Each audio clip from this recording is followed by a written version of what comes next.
eu quero falar sobre 3 eventos no ministério do Senhor Jesus Cristo. 3 eventos que falam muito conosco. 3 eventos que são uma lição para a vida cristã, uma lição para todos nós, para carregarmos durante a nossa vida cristã. O livro de João, no livro de João, lá nos últimos versículos do livro de João, tem um versículo que diz o seguinte, que os milagres descritos nos evangelhos estão descritos para que a gente creia. Creia o quê? Que Jesus Cristo é o Senhor, o Messias prometido de Israel, o único mediador entre Deus e os homens. Então, os milagres estão descritos para isso, para que você creia, para que eu creia. No livro de João também está escrito, lá no finalzinho de João, que se fossem registrados todos os milagres que Jesus fez enquanto viveu nesta terra, se fossem registrados todos os milagres, não haveriam livros que caberiam todos esses registros. Então, é lindo, é maravilhoso você ler os evangelhos e ver os milagres do Senhor Jesus Cristo e tirar para você, para a sua vida, lições desses milagres. Pois bem, eu vou falar de 3. Eu acredito que o Senhor Jesus Cristo curou inúmeros cegos, inúmeras pessoas com deficiência visual durante o seu ministério. Mas tem 3 relatos na palavra de Deus que são um espelho, que são um exemplo, que são um espelho mesmo. Eu não tenho uma palavra melhor para descrever, da sua vida e da minha vida. Então, antes de começar os 3 relatos, eu quero ler um texto, quero que jogue na tela para mim. Pois todos pecaram e destituídos estão da glória de Deus. Sabe o que isso quer dizer? Que todos nós, eu e você, sabe quando lá o primeiro homem e a primeira mulher pecaram? O pecado deles não foi comer uma maçã, não é isso. O pecado deles foi pecado de desobediência à palavra de Deus. Deus deu uma ordem simples demais. Vocês podem comer de tudo, desta árvore vocês não podem comer. E eles resolveram desobedecer. O que é desobediência? Atestado de independência. É isso. A criança desobedece porque quer autonomia. O adolescente desobedece porque quer independência. É isso. Então, Adão e Eva, os primeiros homens, eles simplesmente, primeiro homem e mulher, simplesmente viraram as costas para Deus e caminharam contrários a Deus. Por isso que Romanos diz, todos pecaram, e aí, desvestidos, destituídos. Lembra qual foi a primeira reação de Adão e Eva quando aconteceu o pecado? Qual foi a primeira reação? Se esconderam. Por quê? Por que eles se esconderam? Dá para você me responder? Porque estavam nus. Porque se viram nus. Destituídos, desvestidos da glória de Deus. Esse se vir nu é isso estavam sem a proteção de Deus, estavam sem a glória de Deus. Então, partindo deste ponto, partindo desta ideia, todos pecaram e destituídos estão da glória de Deus, nós vamos ver os 3 relatos de deficientes visuais, foram de cegos, não é, que foram curados, foram relatos literais, curas literais, mas nós vamos tirar daqui a cura espiritual para a minha vida e para a sua vida. O primeiro deles que eu quero falar está lá está em Marcos capítulo 8, versículo 22. Marcos 8, 22. Então chegaram a Betsaida e lhe trouxeram um cego, rogando-lhe que o tocasse. Jesus, tomando o cego pela mão, levou-o para fora da aldeia e, aplicando saliva aos olhos, impôs-lhe as mãos e perguntou-lhe: vês alguma coisa? Este, recobrando a visão, respondeu: vejo homens, porque vejo como árvores que andam. Em outras palavras, é como se ele dissesse: eu estou vendo alguma coisa, mas parece que são árvores andando. O que me diz que este cego não era um cego de nascença, né, gente? Ele conhecia a figura humana, ele conhecia a árvore, talvez uma cegueira crescente, não é? Uma miopia muito acentuada, ou qualquer outro problema de visão que fez com que ele perdesse a visão gradativamente. Ele conhecia a árvore e conhecia seres humanos, a figura humana, e ele fala: eu vejo, mas parece que são árvores andando. Quer dizer, não estou conseguindo ver olho, boca, nariz, não estou conseguindo distinguir. Ok. Então, novamente o Senhor lhe impôs as mãos nos olhos, e ele, passando a ver claramente, ficou restabelecido e tudo distinguia de modo perfeito. E mandou-o Jesus embora para casa, recomendando-lhe, agora grifa aí: não entres mais na aldeia.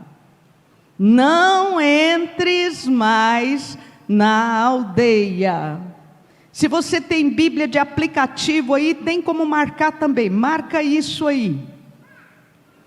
É muito interessante isso aqui. Eu quero te perguntar: tem algum relato aí, olha, do homem pedindo para ser curado?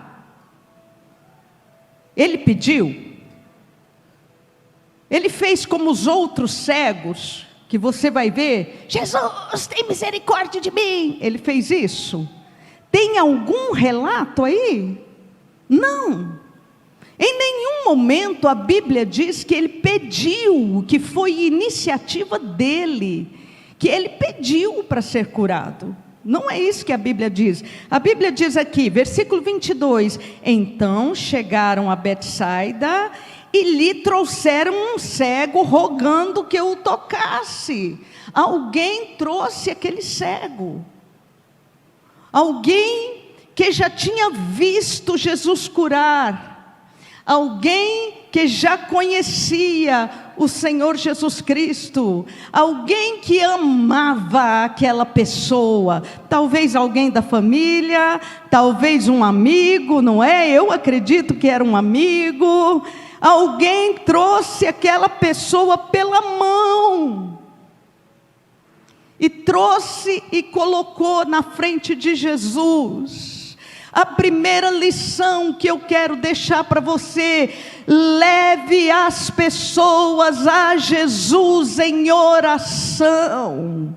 Leve as pessoas, mesmo aquela que não quer saber, que é cego e não está nem aí para ser cego. Mesmo aquela que não sabe que precisa. Quem aqui tem queridos, pessoas que você ama e que ainda estão cegos espiritualmente? Você tem? Levanta aí a sua mão, vamos fazer uma oração agora por eles. Diga o nome dessa pessoa e fala: Senhor, toca essa pessoa em nome de Jesus. Eu trago essa pessoa em oração diante de Deus. Nós estamos na campanha de Daniel. Escreva nomes na sua cartela.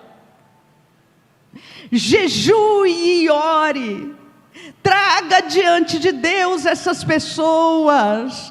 Deixa eu te falar, nenhuma oração que é feita com fé cai por terra. Deus tem resposta a todas as orações. Primeira lição que eu quero deixar com você. A segunda lição é uma coisa tão interessante. Jesus podia ter curado aquele homem na praça de Betsaida. Por que Jesus tirou ele da aldeia?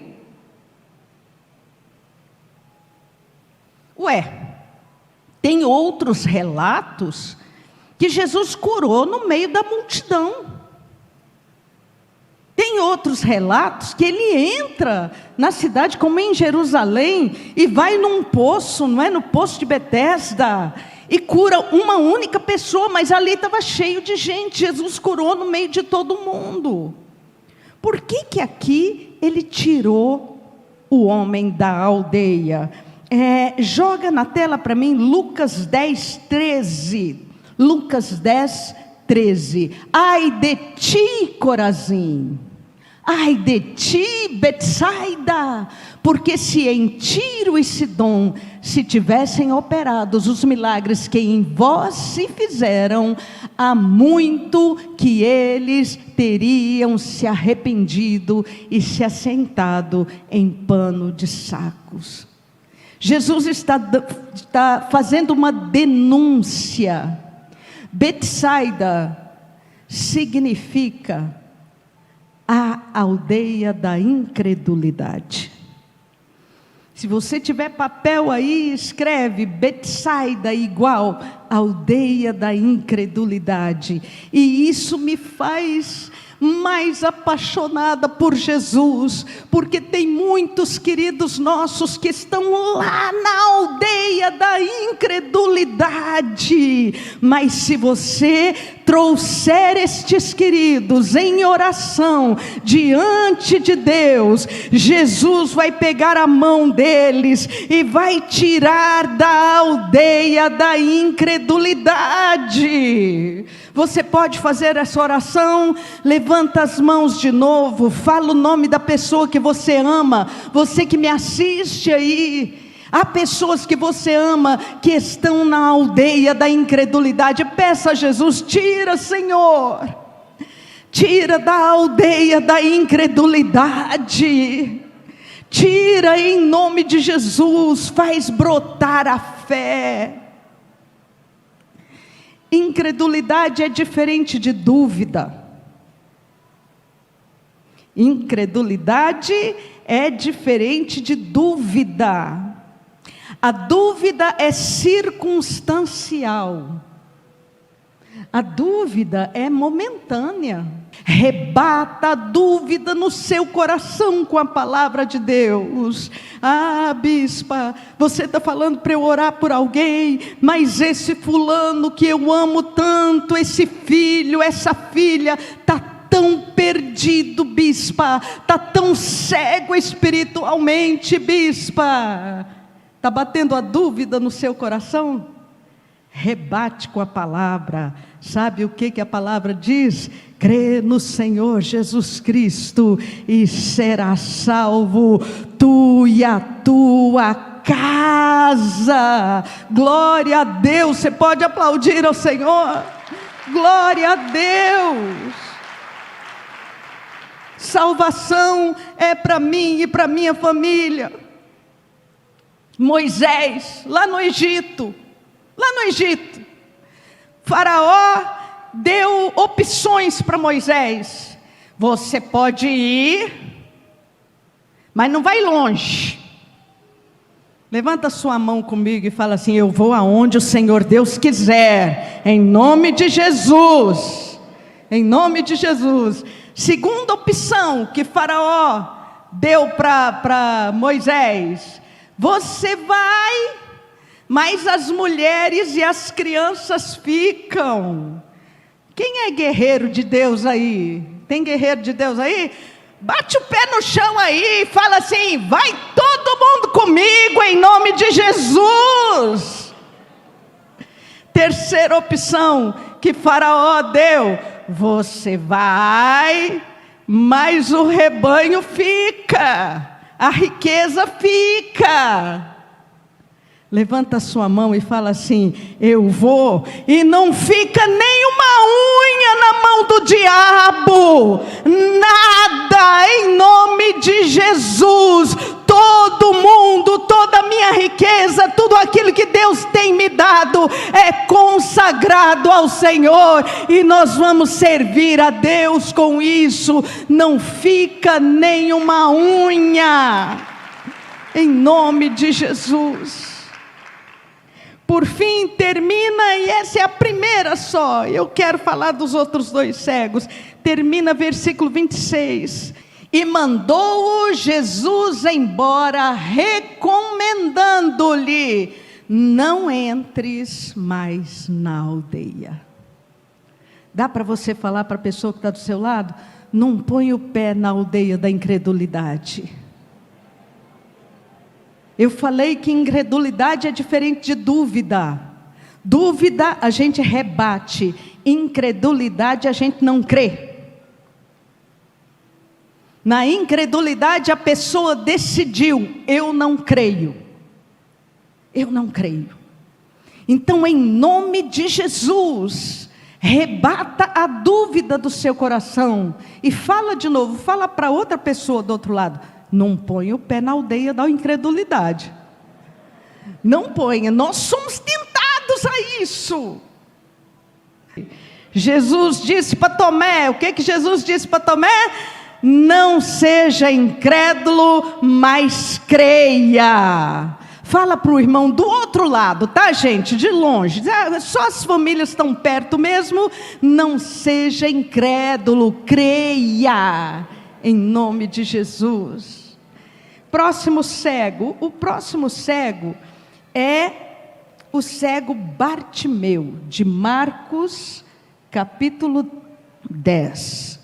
Marcos, capítulo 10, versículo 46. E foram para Jericó. E quando ele saía de Jericó, juntamente com os discípulos e numerosa multidão, Bartimeu, cego, mendigo, filho de Timeu, estava sentado à beira do caminho. Então, Bartimeu, a gente conhece ele como se Bartimeu fosse o nome dele. Não é o nome dele. Ele é conhecido assim: o filho do Timeu que é cego. Se a gente fosse falar, era isso, é o filho do Timeu que é cego. Então, Bartimeu quer dizer isso, filho de Timeu. E ele era cego. E como ele já era adulto, e naquela época os adultos não dependiam dos pais financeiramente, como ele não tinha como sobreviver, ele saía e esmolava. Então as pessoas da cidade de Jericó, era uma cidade grande, não é? Para a época era uma cidade bem colocada naquela região, na época, financeiramente, mas as pessoas passavam e falavam assim: aquele ali é o filho do Timeu que é cego. O Timeu era conhecido. Existem algumas lendas a respeito. E eu li uma das lendas, mas eu quero deixar claro que não é bíblico e também não tem documentos históricos que possam respaldar. É uma lenda que circula no meio dos judeus, que esse Bartimeu, esse filho do Timeu, que era cego, talvez tenha recebido, o Timeu tenha recebido uma punição dos romanos, porque na época era comum que os romanos punissem os pais, ferindo os filhos. Então talvez ele tenha recebido a punição, o Timeu tenha recebido uma punição e os olhos do filho tenham sido vazados. Bartimeu.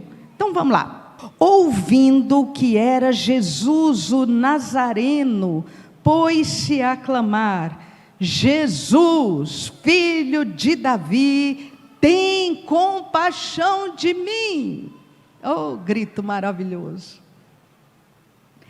Jesus, filho de Davi, tem compaixão de mim.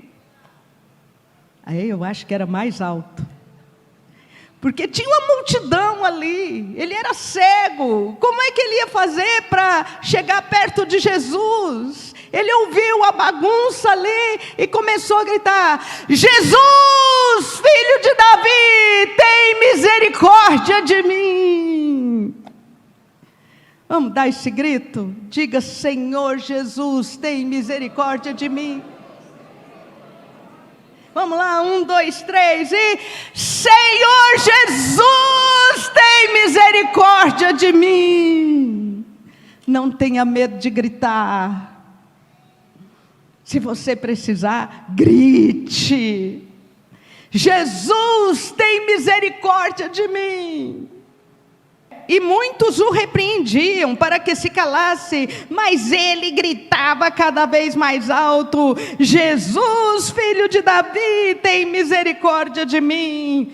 Parou Jesus e disse: chamai-o. Chamaram. Então o cego, chamaram o cego dizendo: tem bom ânimo, levanta-te, ele te chama. Versículo 50, lançando de si a capa, levantou-se de um salto e foi ter com Jesus. Esse cego aqui, diferente do outro que estava na aldeia da incredulidade, este cego aqui representa todo mundo que é religioso, que está sentado no banco da igreja há muito tempo, que conhece a palavra. Por que você diz isso, bispa? Ele conhecia muito bem quem era o Cristo.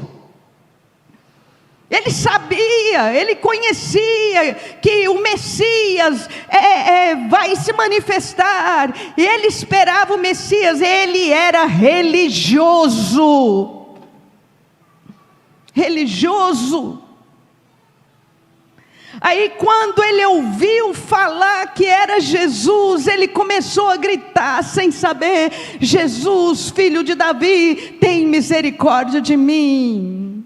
Meus queridos, tem muita capa que precisa ser tirada. Muitos de nós estamos sentados aqui no banco da igreja e não temos o melhor de Deus, não temos milagres de Deus, porque estamos segurando uma capa. O que essa capa representa, bispa? Para o cego Bartimeu, o que a capa representava? A capa era uma espécie de licença que ele tinha para esmolar. Ele punha a capa no chão para que as pessoas jogassem a esmola. Sabe aquele negócio? Vejam como eu sou coitado. A igreja me deve alguma coisa. Tive uma infância terrível. Os meus pais são eternos devedores. Vejam, eu não tenho condições. É mais ou menos aquele homem, né, que virou para Jesus. Jesus perguntou para ele: você quer ser curado? E ele virou e falou assim: eu não tenho ninguém que me ponha na água. Jesus virou e falou para ele assim: eu não perguntei se você não tem ninguém para pôr você na água. Eu te perguntei se você quer ser curado. A capa da religiosidade, aquela capa representava para o Bartimeu também proteção. Porque quando alguém enchia muita paciência dele, quando alguém mandava ele sair, ele pegava a capa e se cobria com ela, e ficava quietinho ali no canto. Ou quando a noite era muito fria, era com a capa que ele se cobria. Então era proteção. Lembra do primeiro cego, que quando Jesus falou para ele: você vê alguma coisa? Ele falou: eu vejo homens como árvores. Visão distorcida. Tem muito crente sentado no banco da igreja que ainda tem visão distorcida, que ainda está debaixo de uma capa de religiosidade, não entende de fato o amor de Deus, não entende de fato que Deus quer que você seja mais do que vencedor, não entende de fato que Deus quer te dar as vitórias que estão escritas na palavra de Deus. Então ficam mendigando.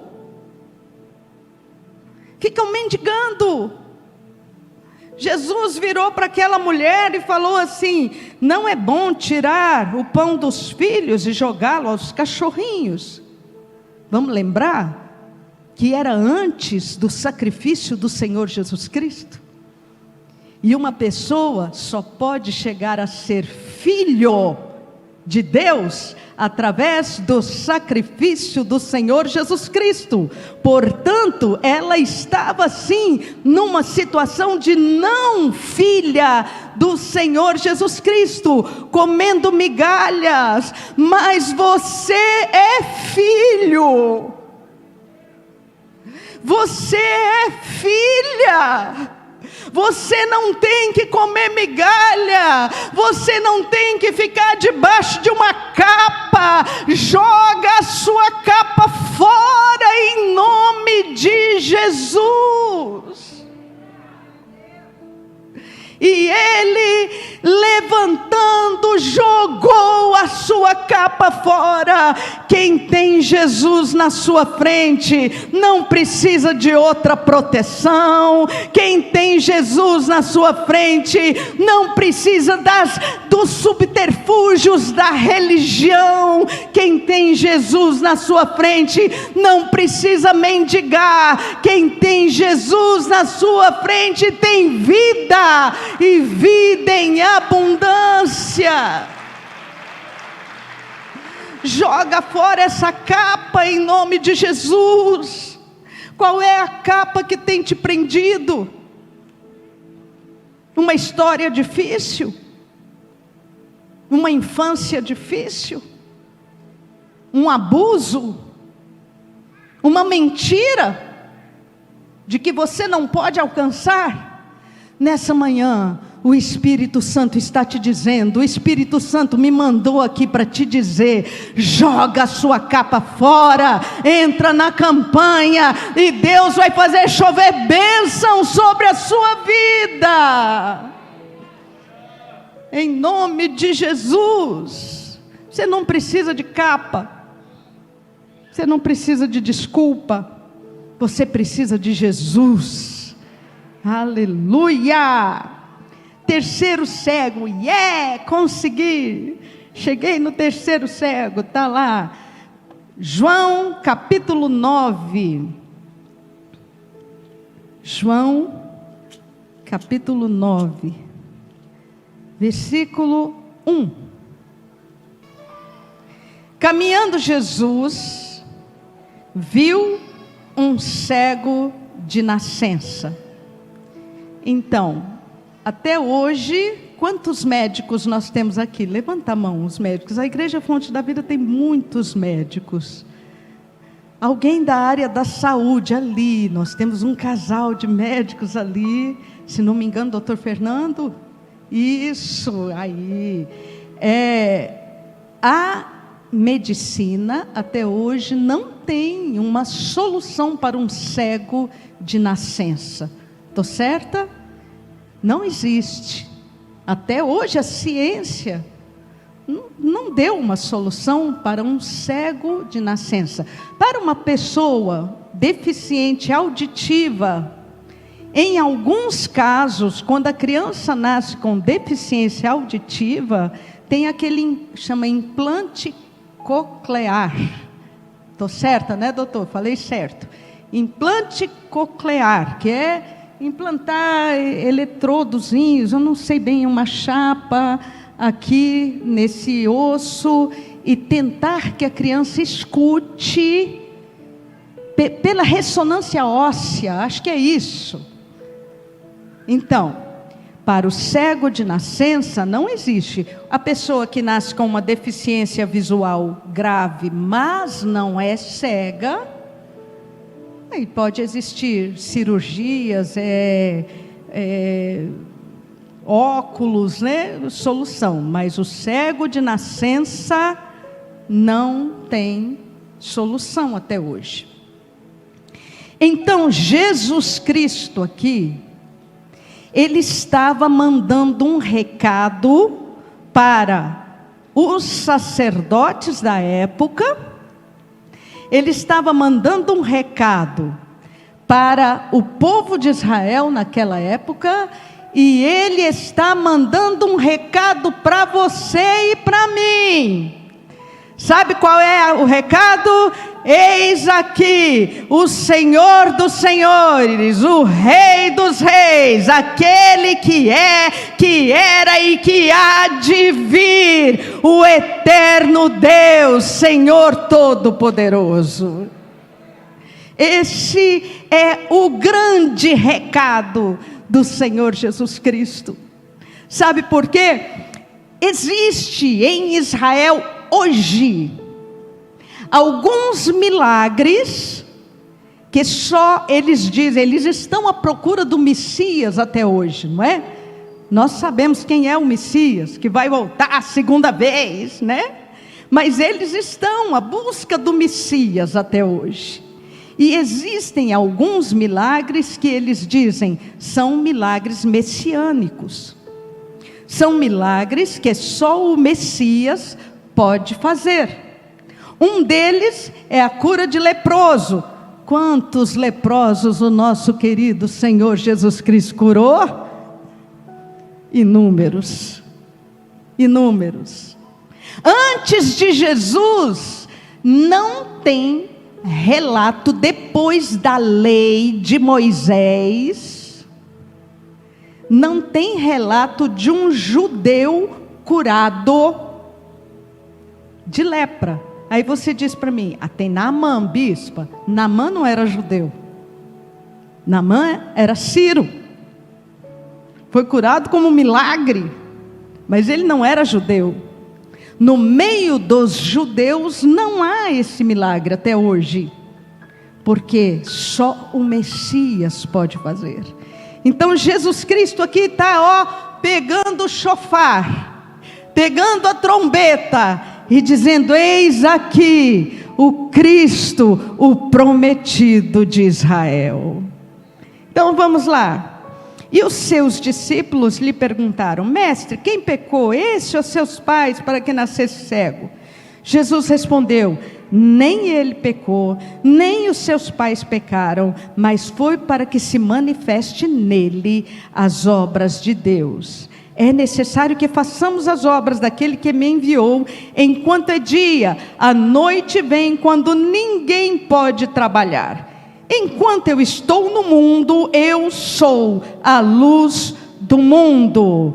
Agora que Jesus subiu ao céu, quem que a Bíblia diz que é luz no mundo? Vós sois a luz do mundo. Levanta sua mão e fala assim: brilha em mim, Senhor. Aleluia. Dito isso, versículo 6: cuspiu na terra, tendo feito lodo com saliva, aplicou nos olhos do cego e disse: vai, lava-te no tanque de Siloé, que quer dizer enviado. Ele foi, lavou-se e voltou vendo. Agora que eu vou começar a falar dele, porque eu quero falar daqui para frente. Vamos lá. Então, os vizinhos que antes o conheciam de vista como mendigo, era o filho do Timeu, que era cego, perguntavam: não é este que estava sentado pedindo esmola? Uns diziam: é ele. E outros: não, mas parece com ele. Aí ele mesmo dizia: sou eu. Versículo 10: perguntaram-lhe, pois, como te foram abertos os olhos? Respondeu ele: o homem chamado Jesus fez lodo, untou-me nos olhos e disse: vai e lava-te no tanque de Siloé. Tanque de Siloé quer dizer enviado, as águas do enviado. Quem são as águas enviadas por Deus hoje? Quem são? O Espírito Santo de Deus. Aonde estão estas águas? Há um rio de Deus passando aqui. Se você tiver fé, você escuta as águas do rio de Deus. Está passando aqui. Vai lá e lava-te nestas águas. Versículo 12 agora. Disseram-lhe, pois, onde está ele?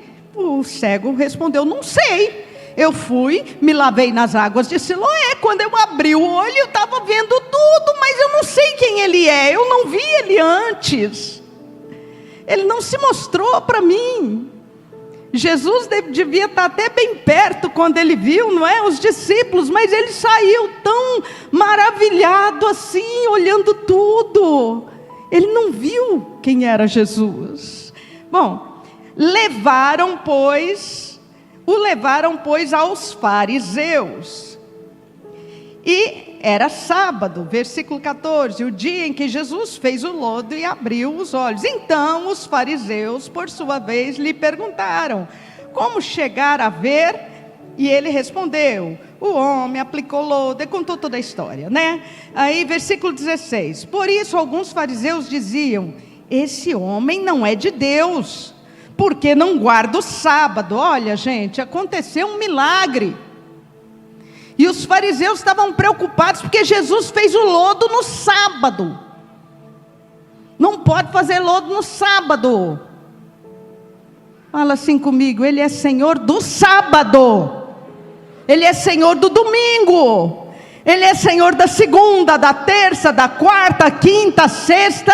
Ele é Senhor.